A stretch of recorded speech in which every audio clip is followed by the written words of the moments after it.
अस्सलामुअलैकुम बच्चों। आज हम लोग अपनी लैब नंबर 9 स्टार्ट करने जा रहे हैं, जो कि बेसिकली डीमॉड्यूलेशन ऑफ ASK है। हमने लास्ट लैब के अंदर भी इस सर्किट को बनाया था, बट उस टाइम पे कुछ इश्यूज आ रहे थे। मैंने उस टाइम पे आपको लास्ट लैब के अंदर एम्पलीट्यूड शिफ्टिंग की मॉड्यूलेशन करवाई थी, और वो मैंने सर्किट भी बनाया था उसका। अच्छा, मैंने लास्ट टाइम के ऊपर ट्रांजिस्टर यूज़ किया था। तो बेसिकली ट्रांजिस्टर से तो मैंने आपको बताया था कि वो जैसे एक स्विचिंग ऑपरेशन परफॉर्म कर रहा है, जिसके ज़रिए से हमें एक स्पेसिफिक ड्यूरेशन के लिए, जब तक बेस सिग्नल पर बेस पिन के ऊपर ट्रांजिस्टर की हम लोगों को सिग्नल जब तक नहीं मिलेगा तो हमें आउटपुट पे कुछ भी नहीं मिल रहा होगा। तो अगर हम लोग लास्ट लैब के अंदर देखें, जो हम लोगों ने जो चीज़ें की थी उसमें ये था कि बाइनरी डाटा था, उसके साथ ये हम लोगों ने वेव फॉर्म जनरेट करवाई थी यूनिपोलर एनआरजी, उसके बाद ये कैरियर सिग्नल था, और ऑन टाइम के लिए हमारे पास सिग्नल मिल रहा था। तो वो ASK सिग्नल जो था, उस ASK सिग्नल के अंदर ये हो रहा था कि जब हमारे पास यूनिपोलर एनआरजी की वोल्टेज वगैरह हाई होंगे और जितनी ड्यूरेशन के लिए वो हाई होंगे उतनी देर के लिए हम लोगों को आउटपुट पे सिग्नल मिल जाएगा, और जैसे ही वो हमारे पास ज़ीरो हो जाएंगे तो उस ड्यूरेशन के लिए सेकंड एम्पलीट्यूड जो होगा हमारा वो ज़ीरो हो जाएगा। तो फर्स्ट एम्पलीट्यूड हमारे पास वो इक्वल टू इसी एनआरजी के इक्वल है, इस एम्पलीट्यूड की। अगर आप ये देखें, ये वाला एम्पलीट्यूड मिल रहा है और सेकंड वाली पे नहीं मिल रहा, तो या तो मिल रहा है हमारे पास या नहीं मिल रहा। तो ये ऑन ऑफ किंग से रिलेट करते हैं। मैंने आपको बताया भी था कि ऑन ऑफ किंग, मैंने लास्ट टाइम पे इसको डिस्कस भी किया था। अच्छा, आज हम लोग ना बेसिकली अपने जो भी आज जो लैब हम लोगों ने आज परफॉर्म करनी है उसके ऊपर आते हैं, वो देखते हैं कि हम लोगों ने इस लैब में क्या करना है। तो पहले तो मैं आपको बता दूं कि जो लास्ट लैब में सर्किट हम लोगों ने बनाया था सेम सर्किट है ये वाला, उसमें कोई इसमें चेंजिंग नहीं की मैंने, सेम है। बट इसके अंदर कुछ ऐसी चीज़ें हैं जो थोड़ी बहुत आपको सर्किट इम्प्लीमेंट करने से पहले आप लोगों को पता होनी चाहिए। मैं डिस्कस कर लेता हूँ आपसे, उनको समझा दूँगा सब चीज़ें। तो पहले तो हम लोगों को ये पता होना चाहिए कि हमारी डीमॉड्यूलेटेड जो वेव फॉर्म है, जो आउटपुट वेव फॉर्म है, जो डीमॉड्यूलेशन ऑफ ASK के बाद जो मिलेगी वो कौन सी होगी। तो ये कैरियर है। कैरियर सिग्नल तो हमें चाहिए नहीं, उसकी तो उसके अंदर तो कोई मैसेज नहीं होता ना। मैसेज तो हमारे पास ये इस पॉइंट पे अगर देखें, ये बाइनरी इनपुट जो सीक्वेंस है जो हम लोगों ने यूनिपोलर एनआरजी जनरेट करवाई थी, ये हमारा मैसेज सिग्नल था। इस असल में तो बिट्स इसके अंदर जा रही है ना। ये बिट्स कहाँ से आई थी? ये बिट्स किसी एक सिग्नल से आई थी। हम लोगों ने इसको एनालॉग टू डिजिटल कन्वर्ट करके किया था। ये हम लोगों ने लास्ट सेशन के अंदर लास्ट सेशन जो हम लोगों ने बेस बैंड सिग्नल वाला जो था उसके अंदर सब चीज़ें डिस्कस की हैं। तो हमारे पास सैम्पलिंग, क्वांटाइजेशन, सब उससे हम लोगों को क्या हुआ, हम लोगों ने देखा कि एनालॉग से डिजिटल के अंदर कन्वर्जन की तो हमारे पास बिट्स बनी। ये हमारे पास मैसेज सिग्नल है ना।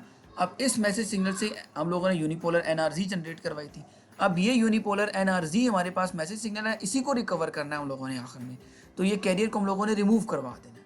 तो अब अगर आप देखें तो हमारे पास इस पॉइंट पे, ये जो पॉइंट है यहाँ पर एक डायोड लगा हुआ है, यूनिपोलर डायोड है। जब हमारे पास ASK सिग्नल, ये वाला, ये ASK सिग्नल जब हम लोग इसको पास करते हैं यहाँ पर इस इनपुट पे, यहाँ पर इस पॉइंट पे अगर इसको अप्लाई कर दें तो क्या होगा कि ये हमारे पास रेक्टिफाई हो जाएगी, यानी कि इससे ऊपर वाला जो पोर्शन है वो पास कर जाएगा और ये वाला जो है वो हमारे पास क्लिप आउट हो जाएगा। तो हमारे पास जो सिग्नल मिल रहा होगा वो कुछ ऐसे होगा।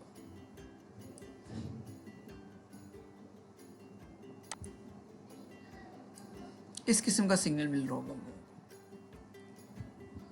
को। सही है। तो हमारे पास हाफ वेव मिल रही होंगी। तो अब अगर देखा जाए, जब ये सिग्नल यहाँ से पास करेगा तो हमारे पास इस पॉइंट पे ये वाला सिग्नल मिल रहा होगा जो हम लोगों ने अभी डिस्कस किया है। ये वाला सिग्नल इस तरह की जो है ना, वो हम लोगों को ऊपर से फिर यहाँ पर आ जाए, फिर इस तरह की वेव फॉर्म मिल रही होंगी। फिर आगे चलते हैं, फिर यूँ करके वेव फॉर्म मिल रही होंगी। ठीक है। तो ये गैप दरमियान में आ रहा है, ये वो ज़ीरो को रिप्रेजेंट कर रहा है, और ये वाला तो हमारे पास सिग्नल ही था जो हमारे पास मिल रहा है, बट अब उसको रेक्टिफिकेशन कर लिया, रेक्टिफाई कर लिया। अब हमारे पास आगे देखा जाए तो ये सेक्शन आता है सेकंड वन, ये वाला। ये हमारे पास कहलाता है जी लो पास फिल्टर है हमारा, जिसकी हम लोगों ने वैल्यू सेट करनी होती है।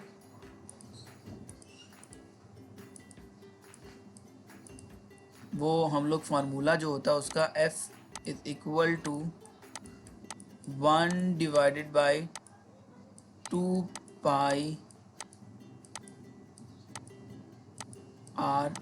πRC, ये हमारे पास फार्मूला है जी फ्रीक्वेंसी के लिए। तो अब इधर जो मैंने फ्रीक्वेंसी रखी हुई है वो रखी है 2.2K और 0.01 माइक्रोफैरेड। ज़रा बच्चों इसको ज़रा पुट करके देख लेते हैं कि हमारे पास फ्रीक्वेंसी क्या निकल रही है। अगर आप इसको पुट करें 1/2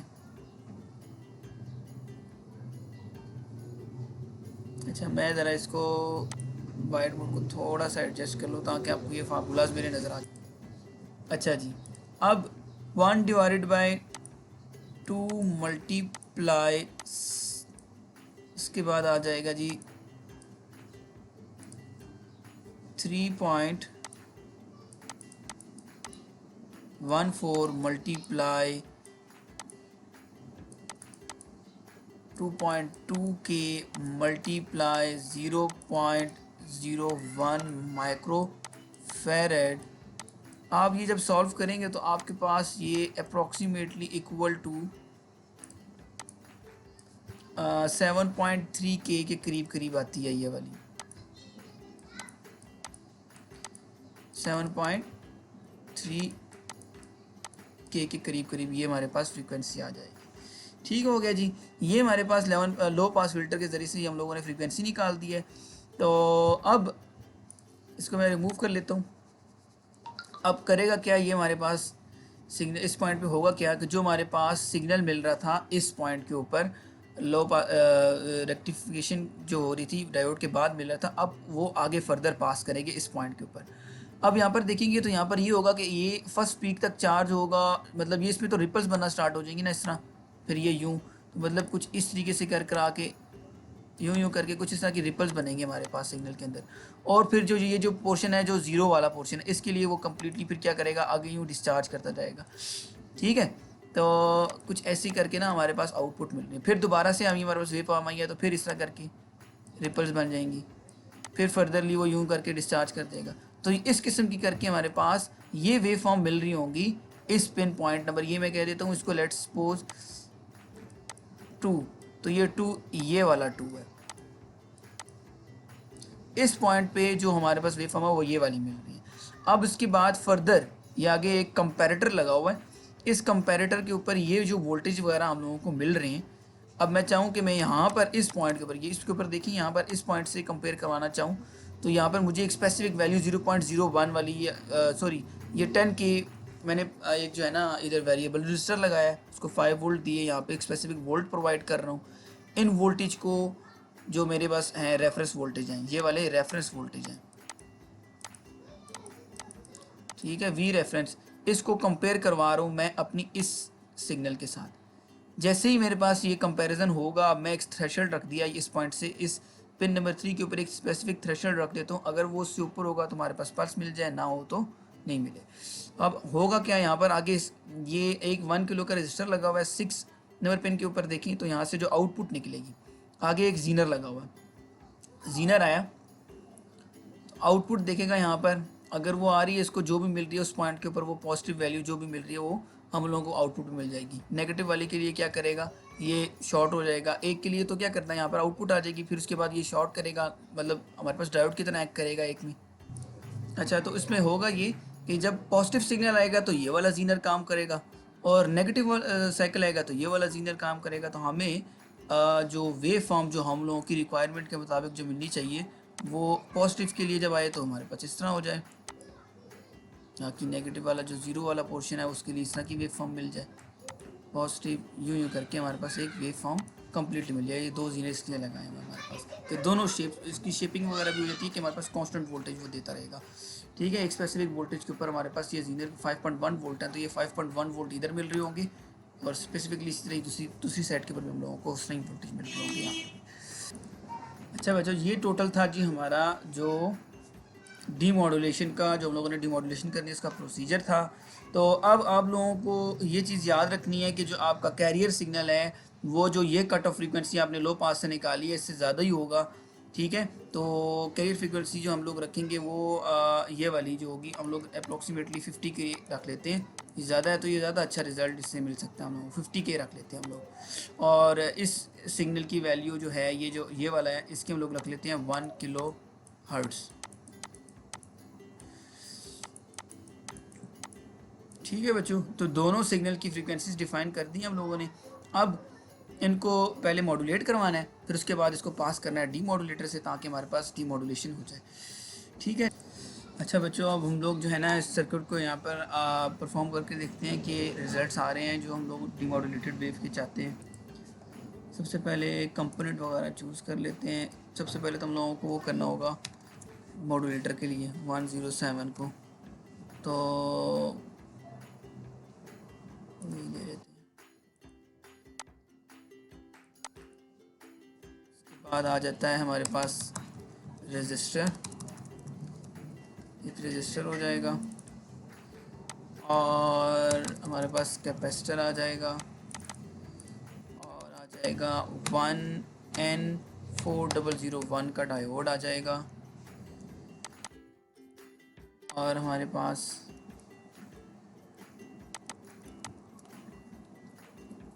741 की आईसी आ जाएगी। उसके बाद हमारे पास रजिस्टर कैपेसिटर हो गए हैं, और बस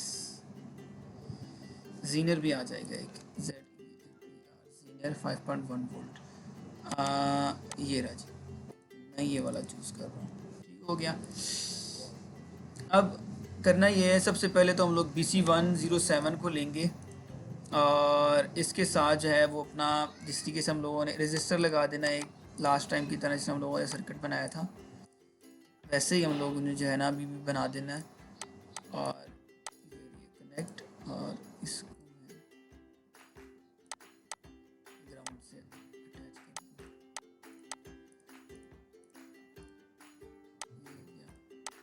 कर ये कनेक्ट कर लिया, और साइन एक तो हमारे पास यहाँ पर आ जाएगी, एक यहाँ पर ये आ जाती है साइन वेव, जिसको हम लोग रखते हैं, हाँ 2T की रखी थी, और इसकी फ्रीक्वेंसी हम लोगों ने 50 के। ये एडिट प्रॉपर्टीज शो कर देते हैं उसके साथ साथ ये है, और इसकी मैंने रखी थी पल्स से ली थी, और 5 वोल्ट्स और 1 की, सॉरी ये तो परसेंट यहाँ हम लोग कर लेते हैं 1 की। ठीक हो गया जी। और इसकी जो वैल्यू थी वो थी 22.5 की, और ये हमारे पास थी 480 ओम, 480 ओम्स। ठीक है बच्चों जी, अब इसको ज़रा देख लेते हैं कि मॉड्यूलेशन हो रही है, तो फिर उसके बाद इसके आगे डीमॉड्यूलेटर को स्टार्ट करते हैं। अब हम लोग, अच्छा एक चीज़ में बच्चों आपने ये ध्यान रखना है कि ये जो ट्रांजिस्टर है ये बाईपोलर होना चाहिए, BC107 BP वाला है, ये तब वर्क करेगा, उसके बाद इसके रिजल्ट सही आना स्टार्ट होंगे।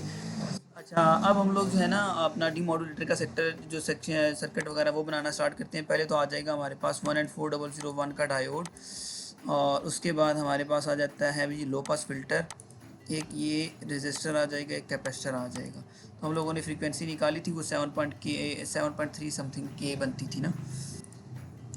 अच्छा, इसको रोटेट कर लेते हैं, रोटेट क्लॉकवाइज,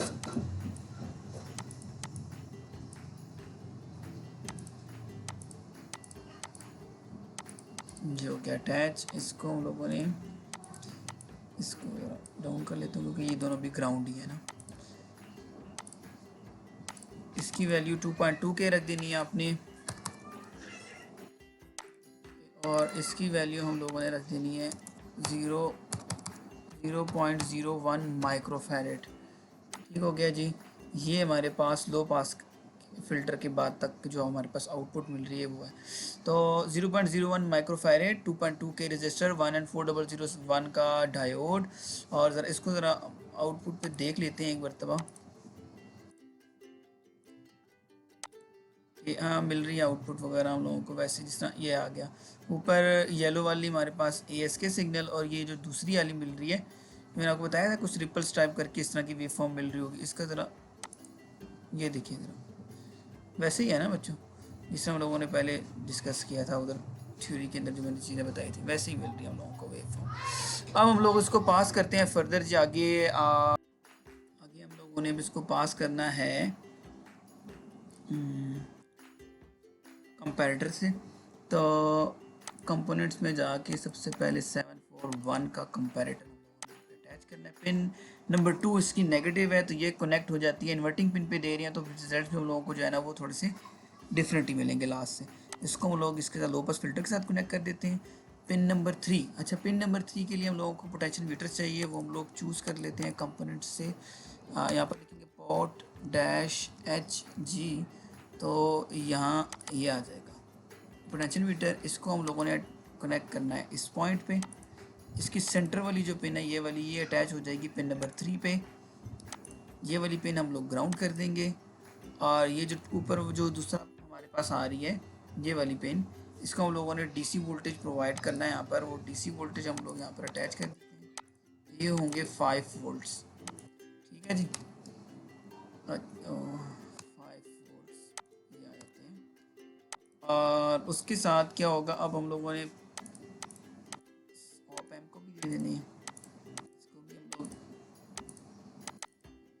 हम लोग दे देंगे इसको 15 वोल्ट्स। सिमिलरली यहाँ पर इसको हम लोग दे देंगे -15 वोल्ट्स। और इसकी आउटपुट के ऊपर हम लोगों ने एक रेजिस्टर कनेक्ट करना है। अच्छा जी, ये आ गया रेजिस्टर, और रेजिस्टर के साथ ये 1K का रेजिस्टर होगा। इसके बाद जो है हम लोगों ने आगे कनेक्ट करना है 2 जीनर्स। तो ये आ जाते हैं जीनर, इसको हम लोग complete कर लेते हैं।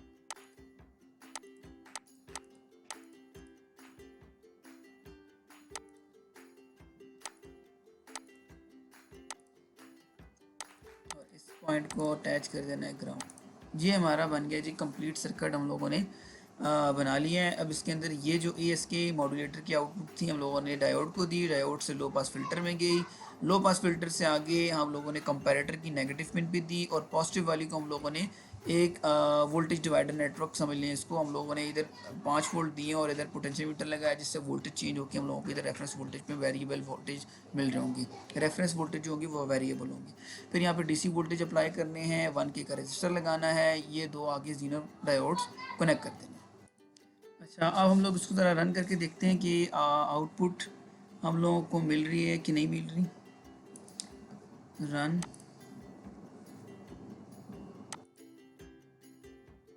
अच्छा जी ये देखें, तो आउटपुट हमें मिल ही रही है इस पॉइंट पे। अगर ये जो हमारे पास वेरिएबल रजिस्टर है, ज़रा इसको adjust करते हैं। हाँ जी, पॉजिटिव पे जिस तरह मैं इसकी वैल्यूज़ देखें क्या हो रहा है। अब मैं वो रेफरेंस वोल्टेज सेट कर रहा हूँ ना, उस रेफरेंस वोल्टेज से क्या हो रहा है, हम लोगों के पास वोल्टेज भी चेंज हो रहे हैं। अब मैं इसको कम करता हूँ, ये आ गया, थोड़ी ड्यूरेशन के लिए मिल रहा है। अब सिग्नल थोड़ा सा और कम किया, ये देखिए थोड़ा और हो गया, इसको और कम करते हैं, इसको 1% पे लेके जाते हैं। 1% पे एग्जैक्टली हम लोगों को वही मिल रहा है जो हम लोगों को सिग्नल। तो ये डीमॉड्यूलेटेड सिग्नल हम लोगों ने हार्डवेयर सर्किट से अपना पूरा जनरेट किया है और बना लिया है। आप इस सर्किट को देख लें कम्प्लीटली। आप इसको LF398 IC मॉड्यूलेटर वाले सर्किट से जो बनाया था, मॉड्यूलेशन की थी, उससे भी कर सकते हैं, और आप इसको ट्रांजिस्टर वाले सेक्शन से भी कर सकते हैं। तो मेरे पास ये ट्रांजिस्टर वाला बना हुआ था तो मैंने इसके साथ आगे अटैच कर दिया है। आप LF398 IC को भी लगा के करेंगे तो आंसर ऐसे ही आएंगे।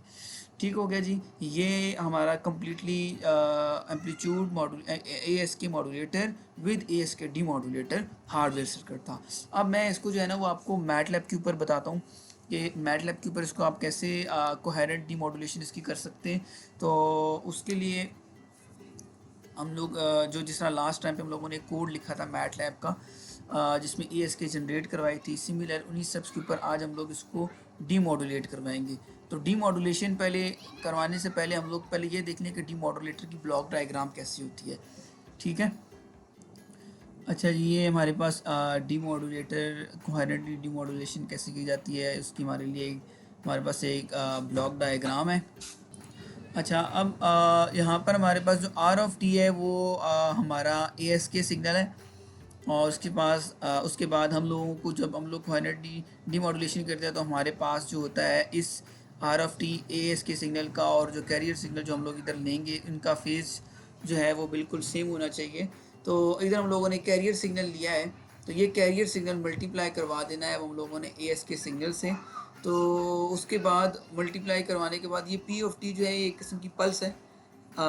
बेसिकली इस कॉन्सेप्ट को हम लोग ये है कि जो सैम्पलिंग वाला कॉन्सेप्ट था हम लोगों ने किया हुआ है, यहाँ पे ये अगेन मल्टीप्लाई करवा रहा है पल्स के साथ। उसके बाद हमारे पास यहाँ पे एक कोरिलेटर है और कोरिलेटर के बाद हमारे पास आउटपुट्स वगैरह जो उसकी मिल रही हैं हम लोगों को, ठीक है। तो अब हम लोग सेम इन्हीं स्टेप को यूज़ करते हुए अपने पास मैटलैब का कोड भी लिखेंगे इसी तरह ही। ये इसमें कोरिलेटर भी लगाएंगे। कोरिलेटर का फार्मूला तो आप सबको पता ही होगा क्या है कि 0 से ले के, मैं आपको इधर लिख के भी दिखा देता हूँ, 0 से ले के टी बी जो बिट ड्यूरेशन है, उस बिट ड्यूरेशन के अंदर हमारे पास एक सिग्नल अगर ASK सिग्नल है, ठीक है, इसको मल्टीप्लाई करवा दें हम लोग XT वाले कैरियर सिग्नल से, तो ये हमारे पास होती है कोरिलेटर का फंक्शन है ये वाला ना। तो अब सेम यही स्टेप्स हैं, हम लोग इसको फॉलो करेंगे। यहाँ पर तो देखिए अगर ये मल्टीप्लिकेशन तो हो रही है, R और ये कैरियर आपस में मल्टीप्लाई हो जाएंगे। तो ये पल्स वाला पोर्शन है, ये मैं आपको इसको एक्सप्लेन कर दूंगा कोड के अंदर भी, अगर यहाँ पर इसकी इतनी खास इधर ज़रूरत भी नहीं है अभी। इसके बाद डायरेक्ट हम लोग कोरिलेटर को ये वाली चीज़ असाइन कर देंगे। कोरिलेटर इसको क्या करेगा, इंटीग्रेट करेगा, सम कर देगा, सारी की सारी मल्टीप्लाई और सम कर देगा एक स्पेसिफिक ड्यूरेशन बिट ड्यूरेशन के लिए। आपने एक चीज़ याद रखनी है कि R जो है हमारे पास वो कंप्लीट सिग्नल होगा 0 से लेके T ड्यूरेशन तक कंप्लीट सिग्नल है। और जो कैरियर रिकवरी जो हमारे पास कैरियर सिग्नल है, इसको हम लोगों ने जनरेट करवाना है 0 to TB, ठीक है। और हम लोग हर सिग्नल को इस सिग्नल को 0 to TB तक जनरेट कराना है कैरियर सिग्नल को, और फिर इसको हम लोग को रिलेट करवाएंगे इस TB ड्यूरेशन के लिए ASK सिग्नल तक, ASK सिग्नल तक TB ड्यूरेशन के लिए इस कैरियर सिग्नल को इसके साथ कोरिलेट करवा देंगे। फिर अगली TB ड्यूरेशन तक इस TB ड्यूरेशन वाले सिग्नल कैरियर सिग्नल को ASK की अगली TB बिट तक इसको कोरिलेट करवा देंगे। बात समझ में आ रही है? इसमें ये होगा कि ये जो कैरियर सिग्नल है ये तो जनरेट होगा 0 से TB की ड्यूरेशन तक, और ये यही रहेगा, ठीक है। और उसके बाद जो हमारे पास ASK सिग्नल है उसके अंदर TB का मतलब एक बिट के अंदर जो सिग्नल मिल रहा है ASK के अंदर, उसको अगर मैं कोरिलेट करवाऊंगा कैरियर सिग्नल से, तो कैरियर सिग्नल तो मेरा एक साइन वेव है, और ASK के अंदर भी क्या हो रहा है, एक किस्म की साइन वेव मिल रही है, और 0 के ऊपर फिर 0 मिल रहा है, ठीक है। तो जब 0 आएगा तो ये 0 मल्टीप्लाई दिस होगा, तो आंसर इज 0, कुछ भी नहीं मिल रहा हम लोगों को। लेकिन जब सिग्नल आ रहा है, ये कैरियर वाला सिग्नल इस ASK के सिग्नल के साथ मल्टीप्लाई हो रहा है, क्योंकि ASK जो अगर देखा जाए तो यूँ इस तरह की वेव फॉर्म थी, और फिर हमें यहाँ से इस तरह की वेव फॉर्म मिल रही थी। ये जो ड्यूरेशन थी ये TB थी। अब मैं ये कह रहा हूँ कि ये 0 से TB तक कैरियर भी यहाँ पे जनरेट हुआ है, तो ये TB तक ये वाला सिग्नल जनरेट हुआ है। ये TB ये कैरियर सिग्नल TB ड्यूरेशन के लिए जब इससे मल्टीप्लाई होगा तो हमारे पास रिजल्ट आएगा, कोई ना कोई वैल्यूज़ आएंगी। अगर ये कैरियर सिग्नल TB ड्यूरेशन वाला जो कैरियर सिग्नल है ये मल्टीप्लाई हो इस ड्यूरेशन TB के लिए, ये भी तो एक ड्यूरेशन है, ये भी तो TB ही है ना, इस ड्यूरेशन TB के लिए अगर ये इससे मल्टीप्लाई होगा तो आंसर 0 आ जाएगा। तो ये एक जो है ना इसके पीछे फिनोमिना है। तो उसके बाद हम लोगों ने अब ये करना है कि इसको मल्टीप्लाई करवा देना है, और उसके बाद सम अप भी करना है। तो कोरिलेटर का पूरा जो हमारे पास जो है ना फंक्शन यही कहता है कि आप इसको मल्टीप्लाई करवाएं और सम अप कर दें। और जब ये कर दें तो इस पॉइंट पे हम लोग ना इस पॉइंट पे हम लोग इसके सैम्पल्स बना देंगे दोबारा से। जो सैम्पल्स हम लोगों ने जनरेट करवाए थे वो सैम्पल्स हम लोग ख़त्म करके इससे बिट्स को जनरेट करवा देंगे। ये बात याद रखनी है। यहाँ पर हम लोगों को इसको डी सैम्पलर करना पड़ेगा, यानी कि जो सैम्पल्स जनरेट किए थे हम लोगों ने स्टार्ट के ऊपर जो यूनिपोलर NRG बनाई थी उसके लिए सैम्पल्स जनरेट करवाए थे, उसकी कोई वैल्यूज़ आई थी, तो अब उसको हम लोग इसको डी सैम्पल भी करना पड़ेगा। अब ये मैं मैट लैब के ऊपर आपको जाके ज़रा इसकी डिटेल में जो है ना चीज़ें एक्सप्लेन करता हूँ। अच्छा, ये जो सैम्पलिंग का इशू आ रहा है ना, इसमें सैम्पलिंग का एक छोटा सा प्रॉब्लम आ रहा है, वो मैं आपको कोड के अंदर ही जो है ना वो समझा दूंगा कि वो हम लोग कैसे इसके जो है ना वो सैम्पल्स वगैरह को अब रिमूव करेंगे। तो स्टार्ट करते हैं मैटलैब का कोड। ओके जी बच्चों, मैं इधर कोड लिखना इसका स्टार्ट करता हूँ। स्टार्ट से ही आपको सारी चीज़ें एक्सप्लेन करता हूँ, एक एक चीज़ एक्सप्लेन करता हो जाऊँगा ताकि आपको ये चीज़ें समझ आएँ। तो CLC कर लेते हैं, उसके बाद क्लियर ऑल, क्लोज ऑल कर लेते हैं। अच्छा, सबसे पहले तो हम यहाँ पर हम लोगों को डिफाइन करना है कैपिटल T। अच्छा, जो कैपिटल T है वो हमारा कंप्लीट सिग्नल ड्यूरेशन, जितनी ड्यूरेशन के लिए सिग्नल को हम लोगों ने प्लॉट करना है, तो मैं वो कह देता हूँ T = 1 है। उसके बाद आ जाएगा R B is my bit rate जो होगा वो हम लोग ले लेते हैं। लास्ट टाइम मैंने 4 लिया था, अभी भी 4 ही लेके चेक कर लेते हैं, बाद में इसको चेक कर लेंगे, आगे कम ज़्यादा करके देख लेंगे। तो आर बी 4 हो गया। आर बी के बाद हमारे पास एफ सी आ जाता है, कैरियर फ्रीक्वेंसी। तो कैरियर फ्रीक्वेंसी 10 ले लेते हैं, और उसके बाद जो F S sampling frequency which is equal to our sampling करनी थी हम लोगों ने यहाँ पर, तो ये हो जाएगा 20 मल्टीप्लाई एफ सी। तो ये आवर सैम्पलिंग होगी। अब हम लोगों ने सैम्पलिंग टाइम निकालना है, 1 डिवाइडेड बाई एफ एस। उसके बाद हम लोगों ने सैम्पलिंग टाइम कंप्लीट कर लिया, तो अब हम लोगों ने एन एस पी बी यानी कि number of sample per bit निकाल लेने। N S P B is equal to capital F S sampling rate divided by R B. ठीक हो गया जी। टोटल नंबर ऑफ बिट्स निकालने हैं। टोटल नंबर ऑफ बिट्स को मैं कह देता हूँ एन बी।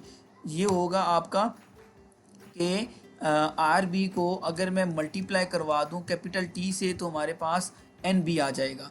अच्छा, अब उसके बाद जो है वो एन बी भी हम लोगों ने कर लिया कम्प्लीटली। अब टाइम वेक्टर डिफाइन कर लेते हैं। तो टी इज़ इक्वल टू 0 से लेके हमारे पास t s sampling time colon capital T minus T s. तो ये हमारे पास बन गया जी एक टाइम वेक्टर। अच्छा, अब हम लोगों ने जनरेट करवा देनी है bits is equal to r a n d i rand i, और इसमें जो वैल्यूज़ आ जाएंगी वो स्टार्ट होगी 0 होगी 1 तक, और उसके बाद आ जाती है 1 से लेके एन बी। ठीक है, इसको हम ज़रा भी रन भी कर के देख लेते हैं, ज़रा देखते हैं कि अनटाइटल्ड इसका नाम रख देता हूँ मैं, ए एस के डी मॉड्यूलेशन कोरिलेटर के साथ कर रहे हैं हम लोग। डॉक्यूमेंट ये हो गया जी हमारे पास। इसकी हम लोग देख लेते हैं कि बिट्स मिल रही हैं। हाँ जी, बिट्स 0011 बिट्स हमारे पास 4 ही आई हैं, जो हम लोगों ने जिस तरीके से ऊपर सारा कॉन्सेप्ट क्लियर किया। अब हम लोग नीचे ले लेते हैं पल्स। तो pulse is equal to 5 multiply o one yes once of कितने रखने हैं मुझे, एन एस पी बी। ये मेरे पास आ रही हैं अभी रोज़ कॉमा 1। अब एक कॉलम जनरेट हो गया ये वाला 5। तो ये मैंने एन एस पी बी जो निकाले हैं यहाँ से, अगर मैं प्रॉपरली इसका अगर वो कैलकुलेट कर लूँ, यहाँ पर अगर आप साथ में देखिए वर्क स्पेस के ऊपर वेरिएबल्स आ रहे हैं, उसकी वैल्यूज़ भी आ रही है। एफ सी 10 थी, एफ एस 200 होगी। तो एक सेकंड के लिए जो एफ एस की वैल्यू आ रही है वो 200 आ रही है, यानी एक सेकंड के अंदर 200 सैम्पल्स हैं। N B 4 number of bits हैं, और number of samples per bit जो होंगी 200 टोटल। अगर एक सेकंड के हैं तो बिट रेट 4 बिट्स भी उस जा रही हैं, तो एक बिट के अंदर जितने सैंपल होंगे वो होंगे 50। तो आर बी 4 है।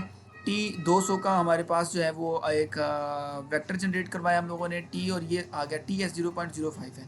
तो पल्स के अंदर हमारे पास जो टोटल नंबर ऑफ एलिमेंट्स होंगे वो होंगे 50। तो मतलब ये 51 होंगे।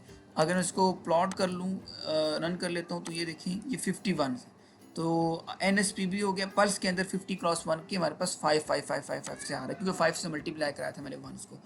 ये हो जाए तो इसके बाद मुझे अब मल्टीप्लाई करवा देना है आउट, या इसको हम लोग कह देते हैं यूनिपोलर एनआरजी, जो भी थी यूनिपोलर एनआरजी थी।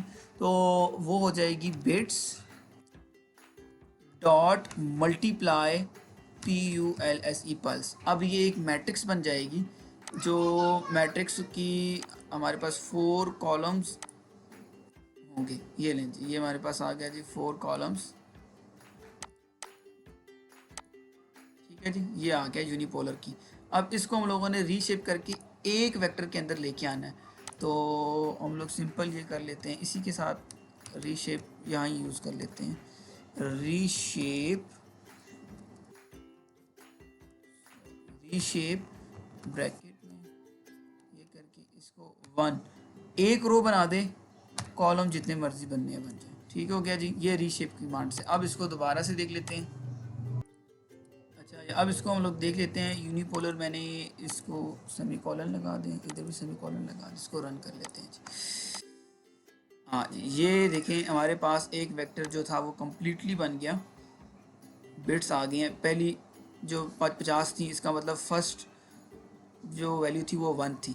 49 से 50 तक पहला 1 था, बाकी 3 जीरो थे, बिट्स 1000 थे, बिट्स 1000 ये आ रही है। ठीक हो गया जी। ये हमारे पास आगे यूनिपोलर जनरेट होगी। ASK जनरेट करवानी है तो ASK इज इक्वल टू हमारे पास ASK इज इक्वल टू इसको मल्टीप्लाई करवा देना है साइन वेव। तो इससे पहले साइन वेव जनरेट करनी पड़ेगी XT is equal to sine 2 multiply pi multiply FC multiply T, ये आगे साइन वेव। और इसको अब मल्टीप्लाई करवा देंगे हम लोग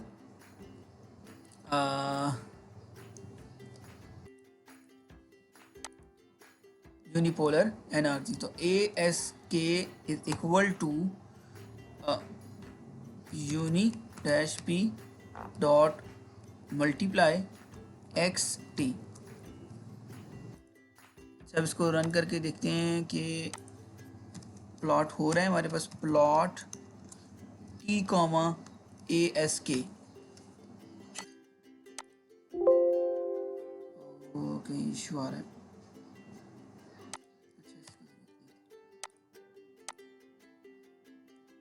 हाँ जी, ये हमारे पास मिल रही हैं भाई, हम लोगों को एग्जैक्टली वैल्यूज़ मिल रही हैं। अब इसके बाद जो ये तो हम लोगों ने इसके जनरेट करा है। डी मॉड्यूलेशन के लिए हम लोग अभी तक तो मॉड्यूलेशन की है। इसका डिफाइन कर लेता हूँ मैं यहाँ पे कोड में, यहाँ पर कि ये मॉड्यूलेशन है।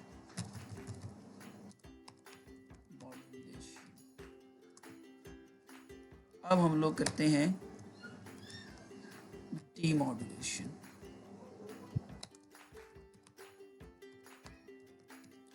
डीमॉड्यूलेशन के लिए मैंने जो आपको कहा था कि हम लोगों ने सिग्नल जो ASK जो आ रहा है इनपुट पे, उसको मल्टीप्लाई करवा देना है कैरियर सिग्नल से।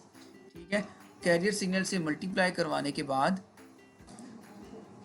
अच्छा, अब डीमॉड्यूलेशन के अंदर ये है कि जो ASK सिग्नल होता है हमारा, वो मल्टीप्लाई होता है कैरियर सिग्नल से। तो मैंने आपको पहले बताया था कि जो कैरियर सिग्नल है वो उसकी जो अभी अगर आप देखें तो ये जो मैंने कैरियर सिग्नल जनरेट करवाया है T ड्यूरेशन के लिए, तो T है, T स्टार्ट हो रहा है 0 से और ये जा रहा है कैपिटल T तक, कंप्लीट T तक। बट हमें तो कंपेयर जो कोरिलेशन करवानी है वो जो लिमिट है उसकी 0 से TB के दरमियान होनी चाहिए ना, 0 से लेके बिट ड्यूरेशन की। और एक बिट ड्यूरेशन के सिग्नल को दूसरे सिग्नल की बिट ड्यूरेशन के जितना जो है ना हम लोगों ने उसको कोरिलेट करवाना है। समझ आइए मेरी बात। यानी कि अगर हमारे पास ASK सिग्नल है, ASK सिग्नल की एक बिट के अंदर हमारे पास जो सिग्नल आ रहा है, चाहे वो 0 है चाहे वो साइन वेव है, ठीक है, तो उस एक बिट को हम लोगों ने कोरिलेट करवाना है अपने कैरियर सिग्नल से। लेकिन वो कैरियर सिग्नल भी जो हो वो वाला भी हमारा एक बिट ड्यूरेशन के लिए जनरेट करवाना है। तो सबसे पहले TB निकाल लेते हैं, बिट टाइम निकाल लेते हैं कि TB होता क्या है, कैसे निकाला जाएगा। TB हमारे पास इक्वल है, हम लोग यहाँ पर कह सकते हैं कि ये NSPB मल्टीप्लाई TS से कर दें तो हमारे पास बन जाएगा TB। ये कैसे कि एक सेकंड के अंदर, ये सैम्पल टाइम है, TS is sample time. Smallest जो टाइम होगा कैपिटल T, जो स्मॉल T है हमारा 0 से लेके कैपिटल T यानी 1 तक, उसके अंदर 200 सैम्पल्स हैं। और एक सैम्पल की जो वैल्यू और TS है और वो है 0.05 वैल्यू। उसकी मैं आपको यहाँ पर दिखा भी देता हूँ। TS 0.005 वैल्यू है, ठीक है। तो TS 0.005 हमारे पास वैल्यू है। इसको हम लोग मल्टीप्लाई करवा दें NSPB से, तो NSPB हमारे पास एक सैम्पल मतलब एक बिट के अंदर नंबर ऑफ सैम्पल्स हैं, और टोटल नंबर ऑफ सैम्पल जो एक बिट के अंदर आ रहे हैं उसको अगर सैम्पल टाइम से मल्टीप्लाई करवा दें तो हमारे पास बिट टाइम आ जाएगा। ठीक है, कि नंबर ऑफ सैम्पल पर बिट, एक बिट के अंदर जो नंबर ऑफ सैम्पल्स हैं अगर उनको मल्टीप्लाई करवा दिया जाए सैम्पल टाइम से तो हमारे पास बिट टाइम आता है। अब इस बिट टाइम, जो हमारा बिट टाइम निकला है, इसके लिए कैरियर निकालेंगे अपना दोबारा, इस बिट ड्यूरेशन के लिए कैरियर सिग्नल को जनरेट करेंगे। तो XC is equal to sine 2 multiply pi multiply F C carrier frequency वही रहेगी, लेकिन टाइम हम लोगों ने कर देना है अब वो T1 के नाम से। ठीक है, तो अब जो T1 निकाला है हम लोगों ने वो देखते हैं कि T1 कैसे निकालना है हम लोगों ने। अगर आप देखें यहाँ पर T1 is equal to 0, start 0 से हो, इंस्टेंट जो सैम्पलिंग टाइम देना है वही सेम देना है, सैम्पल टाइम वही होगा, जाएगा वो हमारे पास मैक्सिमम कैपिटल टी की तक के बजाय, जो कैपिटल टी था पूरा कंप्लीट ड्यूरेशन, उसके बजाय अब ये चलेगा टी बी तक, T B minus T S तक। तो ये हमारे पास हो गया जी टी बी ड्यूरेशन के लिए कैरियर सिग्नल को जनरेट करवा दिया। इसको हम लोग प्लॉट करके भी देख लेते हैं, इसको प्लॉट करके देख लेते हैं जी। T1 कॉमा एक्स सी, तो अब इसको प्लॉट करते हैं कि हमारे पास ये TB के लिए ही आ जाए। ओहो ये माइनस है, मैंने ये इस तरह ले, ये देखें जी, ये हमारे पास TB 0.25 अगर NSPB हमारे पास है 50, तो अगर उस 50 को हम लोग मल्टीप्लाई करवाएं 0.005 जो हमारी वैल्यू है, NSPB हमारी है 50 वैल्यूज़, उसके अंदर NSPB इज इक्वल टू 50 है, जबकि जो हमारे पास TS है वो है 0.0050। इन दोनों को मल्टीप्लाई करवा दिया जाए तो जो रिज़ल्ट आएगा वो 0.25 होगा। तो ये एक बिट टाइम के लिए हमारे पास सिग्नल हम लोगों ने ये निकाल दिए। ठीक है जी बच्चों, अब हम लोग इसको कोरिलेट करवाएंगे अपने ASK सिग्नल के साथ। ठीक है, अब आपको इसमें मैं दिखाता हूँ कि इसकी कोरिलेशन के लिए हम लोगों को यहाँ पर लूप कैसे लगाना है। लूप को भी मैं एक्सप्लेन कर देता हूँ। अच्छा बच्चों, एक चीज़ आप सब ने याद रखनी है कि ये तो XC हम लोगों ने TB के लिए निकाला है, लेकिन जो टोटल नंबर ऑफ सैम्पल्स हैं वो हैं हमारे पास T200 है। और आप ये चीज़ भी देखें कि पल्स हम लोगों ने NSPB 51 वाली, जो 51 है वो हर एक बिट को भी दिए हुए हैं। ठीक है, तो टोटल नंबर ऑफ बिट्स हमारे पास NB है। तो अब अगर मैं इधर लूप लगाऊं for I is equal to 1 से, ये तो 1 से स्टार्ट होगा, 1 से लेके इंस्टेंट जो गैप देना है मुझे वो कितना देना है NSPB, ये इतना गैप देना है और इसको लेके चलना है मुझे LENGTH लेंथ ऑफ T तक। ठीक है, हम लोगों ने तो बिट वाइज चलना है ना, एक बिट, दूसरी बिट, तीसरी बिट, हम लोगों ने सबसे पहले TB निकाला है। अब लूप जो लगाना है वो इस तरीके से लगाना है कि हमारे पास टोटल नंबर ऑफ बिट्स जो हैं वो टोटल नंबर ऑफ बिट्स के लिए पहली बिट अगर आए उसके अंदर जो भी सिग्नल वगैरह है वो उतनी ड्यूरेशन के लिए दूसरे सिग्नल से हमारे पास मल्टीप्लाई या को रिलेशन हो जाए उसकी। ठीक है, अच्छा जी बच्चों, अब हम लोग नीचे डिफाइन करते हैं एक वेरिएबल नेम आउट, और इसके अंदर हम लोग कहते हैं कि रोज़ जितनी भी बन जाए इस तरीके से, और उसके बाद हाँ, अब यहाँ पर एक इशू होगा, इसके लिए मुझे एक वेरिएबल डिफाइन करना पड़ेगा new, j is equal to 0 के नेम से, और इसको दोबारा से मुझे यहाँ पर j इज़ इक्वल टू मुझे करना पड़ेगा j+1। तो अब ये देखें, अगर पहली एक दफ़ा ये 0 है तो j 0 रहेगा, तो j फर्स्ट टाइम पे आइट्रेशन, जब फर्स्ट आइट्रेशन में ये होगा कि जब 0 होगा तो 0+1 हो जाएगा, तो ये आंसर आ जाएगा j इज़ इक्वल टू 1। तो मुझे फिर इधर ये j चाहिए। ठीक है, तो आगे इसके मैं ले लूँगा सम, ये इंटीग्रेशन वाला पोर्शन है सम, और इसके अंदर आ जाएगा XC, ये कैरियर सिग्नल आ गया। कैरियर सिग्नल हमारे पास चल रहा है 0 से लेकर TB ड्यूरेशन तक, और इसको डॉट मल्टीप्लाई करवाना है ASK सिग्नल तक। अब ASK सिग्नल भी हम लोगों ने, ASK सिग्नल की अगर देखा जाए XC की वैल्यूज़ हैं 0 से लेके 25 तक वैल्यूज़ हैं। ठीक है, उसकी ASK की जो हमारे पास TB ड्यूरेशन है ना वो NSPB वो 50 वैल्यूज़ हैं, 50 वैल्यूज़ हैं।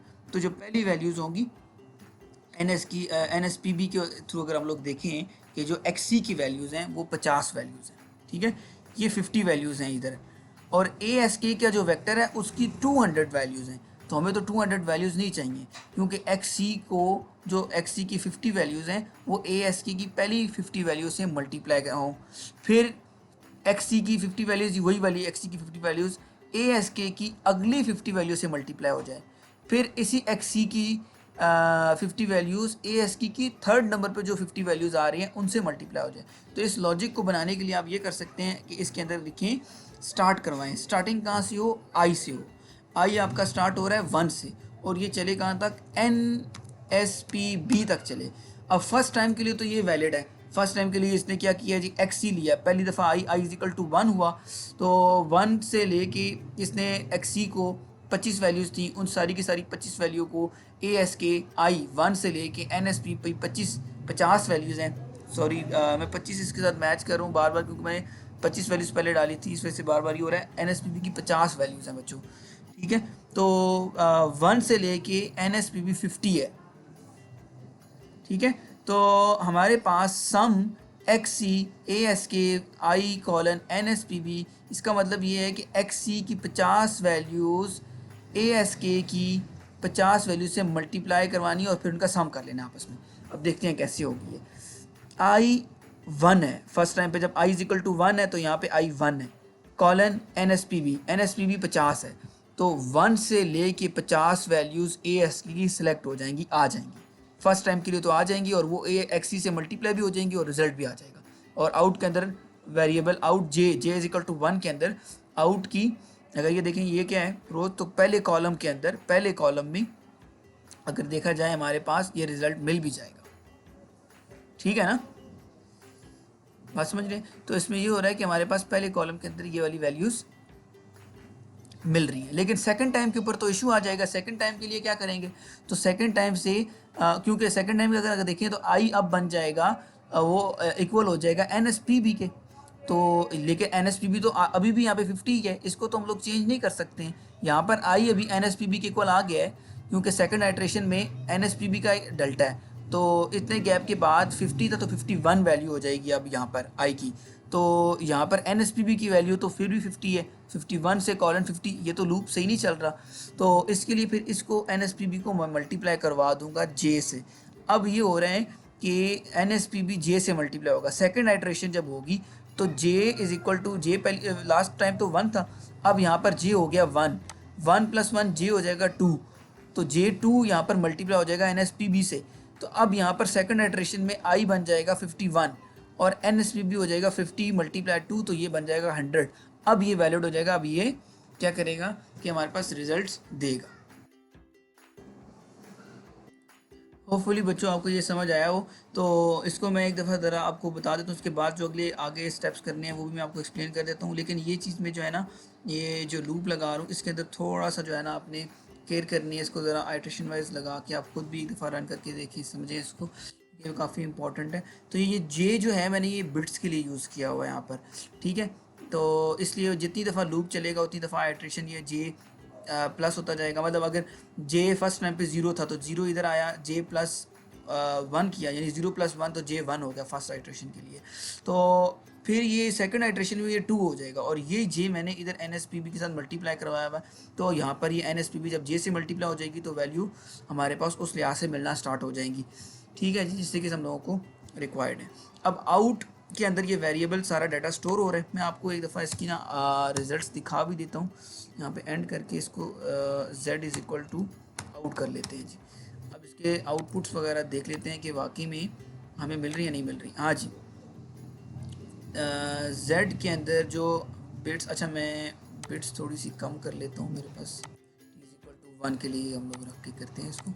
अच्छा, तो मेरी बिट्स जो थी वो 4 थी, 4 बिट्स थी, इसके आगे सेमीकोलन लगा देता हूँ, ठीक हो गया। अच्छा, अब अगर आप देखें वैल्यूज़ क्या थी हमारे पास, मैंने क्या किया था कि 1 से लेके एन एस पी बी तक चलाया था, क्योंकि मेरा जो ए एस के का सिग्नल था उसकी मैंने 50 50 50 50 जो वैल्यूज़ थी वो मैंने चूज़ की थी, क्योंकि एन एस पी बी मेरा जो था वो 50 था, 50 सैम्पल्स थे ना, तो एक बिट के अंदर 50 सैम्पल्स आ रहे थे। तो ये सारा डाटा टी के अंदर तो सारा का सारा सैंपल आ रहे हैं ना, टाइम ए एस के अंदर सारे सैंपल आ रहे हैं, और ए एस के सिग्नल की जो लेंथ है वो भी 200 है, ठीक है, 1 से लेके 200 है। तो अब अगर आप इसको ज़रा देखें कि मैंने 200, अब 4 बिट्स थी तो 200 डिवाइडेड बाई 4 किया तो 50 50 50 4 बन गए। तो 1 से लेके 50 लिया और उसको मैंने एक्सी तो मेरा वैसे भी 50 ही है, ए एस के मैंने उससे फिर मल्टीप्लाई करवा दिया 50 50 पैचेस के साथ। तो मेरे पास 4 बिट्स थी तो 4 ही आउटपुट्स आएंगी कोरिलेटर के बाद, क्योंकि कोरिलेटर की सम मल्टीप्लिकेशन और सम के बाद एक ना एक कोई वैल्यू मिल जाएगी हमारे पास, ठीक है ना। तो जे भी मेरी आइट्रेशन 4 तक चलेगी, 1 2 3 4। तो अब अगर देखें यहाँ पर मेरे पास वैल्यू थी 0 0 1 1। इसका मतलब ये हुआ कि एक्स सी 0 से लेकर टी बी तक एक कैरियर सिग्नल हम लोगों ने जनरेट करवाया था, और ए एस के एक सिग्नल के अंदर हमारे पास 0 0 1 1 ये कंप्लीट सिग्नल मौजूद था। तो जब कैरियर सिग्नल 0 से वाले जो पोर्शन जो जहाँ पे बिट 0 आ रही है, इसका मतलब यहाँ पे 0 वोल्ट आ रहा है।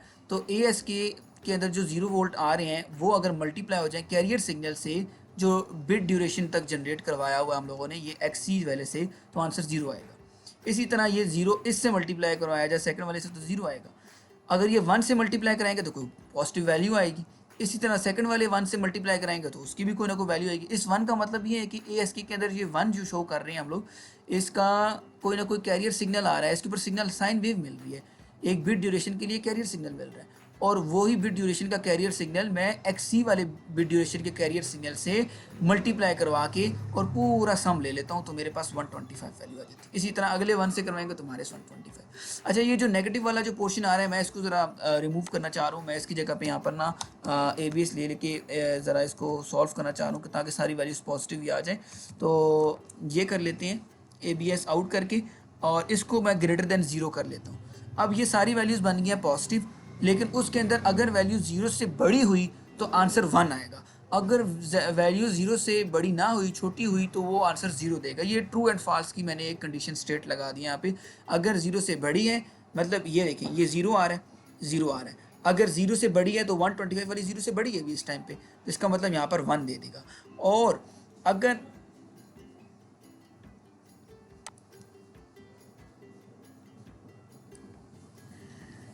अच्छा एक चीज़, अच्छा बच्चों को जो इसमें एक इशू होगा कि आपको ये नज़र नहीं आ रहा होगा 0 0 1 2 5 -125, ये सामने अगर आप देखें आउट वेरिएबल है ये वाला z वाला जो आउट है, इसके अंदर 0 0 1 2 5 -125 ये वाली जो वैल्यूज़ आ रही हैं यही शो कर रही हैं। 0 के ऊपर ये 0 मिल रहा है, इस 0 के ऊपर ये 0 कैरियर सिग्नल जिस तरीके से मल्टीप्लाई होता जाएगा बिट ड्यूरेशन के दूसरे सिग्नल से, तो ये इस तरह की वैल्यूज़ हम लोगों को मिलती जाएंगी।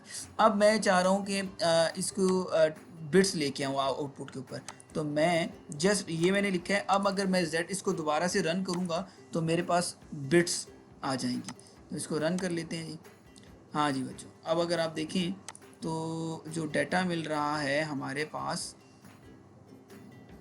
ये आपको नज़र नहीं आ रहा होगा। मैं इसको ऐसा करता हूँ कि ये देखिए बच्चों, अब ये मेरे पास z जो आउट वाला फंक्शन से मैंने इससे z निकाला, यानी इसको मैं क्या देता हूँ रिकवर्ड बिट्स। जो मेरी रिकवर्ड बिट्स आई हैं वो आउट वेरिएबल के अंदर स्टोर है। इसको रन करके मैं आपको ये दिखाता हूँ। देखिए कि ये वाली बिट्स और आपकी ट्रांसमिटेड बिट इक्वल होगी। 1110 आपकी रिकवर्ड बिट है, इस लूप के थ्रू कोरिलेशन करके मैंने निकाली है। और ये अगर इन बिट्स के साथ कंपेयर करें, ये जो बिट्स हम लोगों ने जनरेट करवाई थी, तो 1110 दोनों इक्वल है।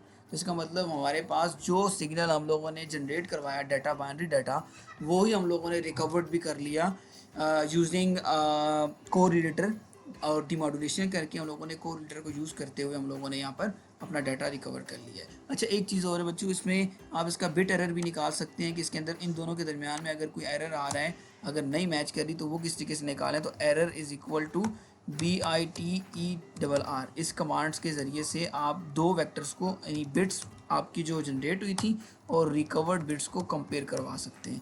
और इस तरह अगर आप इसको रन करेंगे तो ये आपके पास एग्जैक्टली जो है ना वो रिज़ल्ट आएंगे। अगर कोई एरर हुआ बीच में तब भी आएगा, ना हुआ तो नहीं तब भी आएगा। अब यहाँ पर कोई एरर नहीं है, 1010 मिल रहा है और 1010 यहाँ पर भी आ रहा है, तो 0 एरर है।